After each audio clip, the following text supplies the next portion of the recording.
cortical bone lacks of blood supply, right? So what happens when I have a limited amount of bone at the most coronal level is where I am exerting some pressure in order to achieve primary stability, and at the same time, my bone is not lacks of blood supply. Well, there is a way to avoid that. What if my osteotomy site, instead of undersizing it, I oversize it at the most coronal aspect?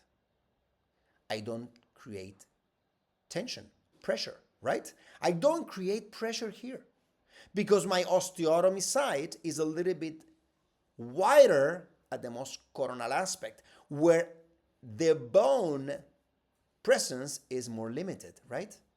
So the first risk factor is reduced and is avoided, right?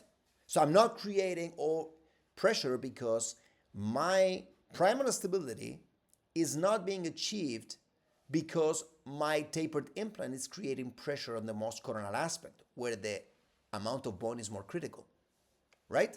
Why? Because I'm oversizing here a little bit. You see that the osteotomy side is a little bit oversized, and at the same time, I'm not placing my implant in the bone level position. I'm subcrestally placing my implant.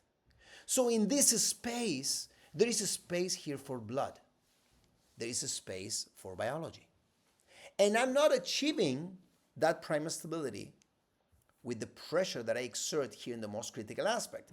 I'm achieving primary stability because I have a progressive thread that is engaging the implant into the bone in areas where the bone is very available. It's not limited. So my primary stability is achieved thanks to the progressive thread pattern. So the difference between a bone level implant and a subcrestal implant with a specific design, even if both of them are conical connections, I'm exerting different